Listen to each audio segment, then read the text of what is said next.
এটা বলতে গেলে আসলে আমি নিজেকে ধরে রাখতে পারি না। আলোচিত ইসলামী বক্তা আবু তহা মোহাম্মদ আদনান ও তার স্ত্রী সাবিকুন নাহার সারার সংসার আবারও ভেঙে গেছে। গত বছরের 2 ডিসেম্বর দ্বিতীয়বার বিয়ের পর মাত্র 4 মাসের মধ্যেই তাদের বিচ্ছেদ ঘটে। 50 বছর ধরে একটা দেশকে জানা গেছে গত রমজানের চাঁদ রাতেই আবু তহা আদনান স্ত্রীকে তালাক দেন, তবে বিষয়টি এতদিন গোপন ছিল।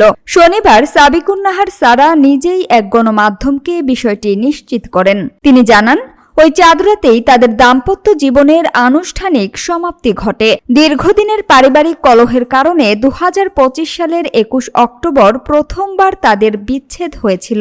পরে 2 ডিসেম্বর আবার ঘটা করে তারা বিয়ে করেন, কিন্তু সেই দ্বিতীয় দাম্পত্য জীবনও বেশি দিন টেকেনি।